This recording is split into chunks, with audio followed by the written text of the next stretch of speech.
शुक्रवार रात के दरमियान शहर के समता चौराहे पर स्थित आशीर्वाद कॉम्प्लेक्स की तीसरी मंजिल पर लीला देवी पति गिरधारी गोयल की हत्या हो गई। इस हत्याकांड से पूरे शहर में आक्रोश देखा जा रहा है।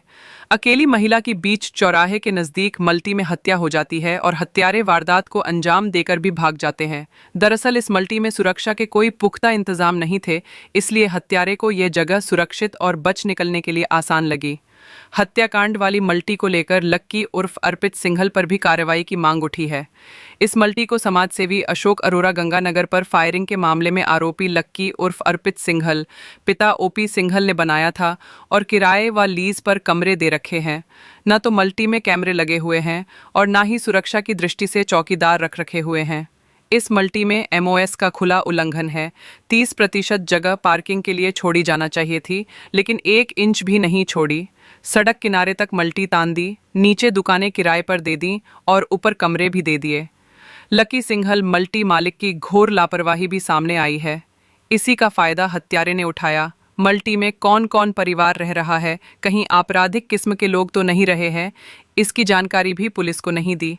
हत्याकांड वाली मल्टी में एमओएस का उल्लंघन होकर कुछ हिस्सा भी अवैध तरीके से बना हुआ है।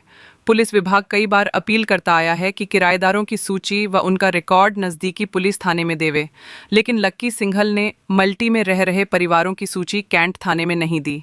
देखिए पूरे घटनाक्रम को लेकर क्या बोले जिला अभिभाषक संघ अध्यक्ष एडवोकेट मनीष जोशी। घटना को लेकर और मल्टी के सुरक्षा इंतजामात को लेकर देखिए, जिस तरीके से वो मल्टी बनी हुई है उसको अगर कोई भी व्यक्ति देखेगा तो वो साफ तौर पे ये जाहिर होता है कि पूरी तरीके से वो मल्टी जो है गैर कानूनी तरीके से बनाई गई है।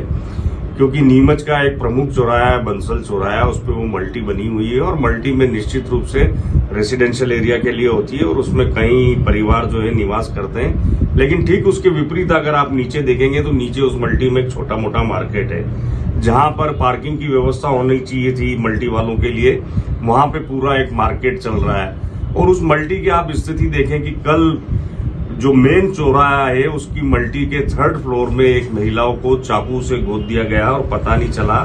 मतलब आप इस बात का अंदाजा लगाइए कि मल्टी में सुरक्षा के क्या इंतजाम आते हैं। वहां पे कोई वॉचमैन इन परिवार वालों की सुरक्षा के लिए नहीं है और परिवार वालों की सुरक्षा के लिए कोई वॉचमैन नहीं है, दूसरी कोई सुरक्षा नहीं है। ठीक उसके विपरीत आपने मार्केट वहां नीचे आप चला रहे हैं जहां लोग रोज सैकड़ों की संख्या में वहां आते हैं, वहां बैठते हैं और आपको उन लोगों की आने जाने वालों की जानकारी नहीं है कि वो किस पर्पज से उन होटल्स में बैठ रहे हैं या उन दुकानों पे बैठ रहे हैं। हो सकता है कि वो ऐसे असामाजिक तत्व हो जो ऊपर जो परिवार रह रहे हैं, क्योंकि मैंने सुना कि वहां कुछ अच्छे परिवार, कुछ सभ्य परिवार रहते हैं, उनकी रेकी कर रहे हो और उनके साथ वो कोई हरकत करना चाहते हो।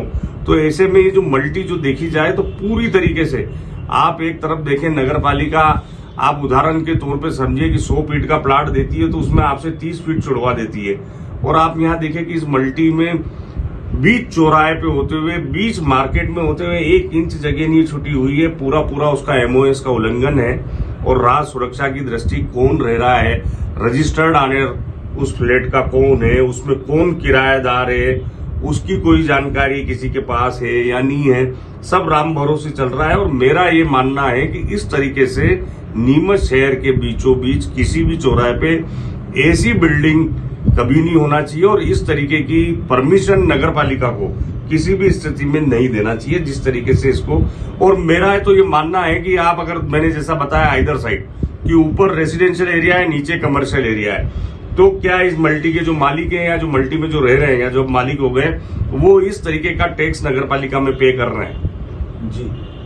तो मुझे लगता है कि पूरा ये गैर कानूनी तरीके से जो है बनी हुई है और चूंकि सुरक्षा के इंतजाम नहीं थे वहां पे और उसी बात का फायदा जो है जिसने भी ये हरकत करी है, जो भी क्रिमिनल था उसने इसी बात का फायदा उठाया। देखिए, क्रिमिनल्स के लिए सबसे बढ़िया जगह वो होती है जहां पे वो अपराध को आसानी से अंजाम दे सके, जहां पे उसकी निगाह नहीं रहे या एक ऐसा एरिया रहे जहां भीड़ भाड़ वाला एरिया रहे और वहां जाके वो कंफ्यूज कर सके। तो ये जो एरिया है ये भीड़ भाड़ वाला एरिया है नीचे, लेकिन अगर आप ऊपर मल्टी पे जाओगे तो कुछ भी नहीं है, कोई सुरक्षा के उपाय नहीं है। वॉचमैन गेट पे नहीं खड़ा होता है, जहां पे मैंने जैसे कहा कि जहां पार्किंग होना चाहिए वहां पे कमर्शियल जो है दुकानें चल रही है।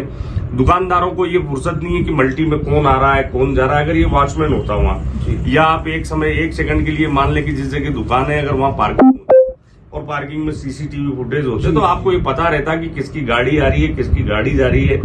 गेट पे मुझे नहीं लगता कि वहां कोई सीसीटीवी फुटेज अगर पुलिस ने निकाले भी, जैसे मैंने कल न्यूज में पढ़ा, तो आसपास की दुकानों से ही सीसीटीवी फुटेज निकाले होंगे। लेकिन मुझे सीसीटीवी फुटेज नहीं थी। हाँ, तो अब आप देखिए कि इतनी बड़ी मल्टी मेरे हिसाब से 10-15 रह रहे होंगे, तो उसकी सुरक्षा के क्या उपाय है। और इस तरफ मतलब शासन प्रशासन को जब इतनी बड़ी घटना हो गई है तो उससे सीख लेना चाहिए और ध्यान लगाना चाहिए ऐसे अवैध निर्माणों पर कि भविष्य में ऐसे नहीं हो, और जो हो चुके हैं ऑलरेडी, क्योंकि ये बीच चौराहे पे ये ऐसे आने वाला भविष्य में और ऐसे पता नहीं कितने अपराधों को जो है इस तरीके से ऐसी आड़ में जो है कारित किया जा सकता है।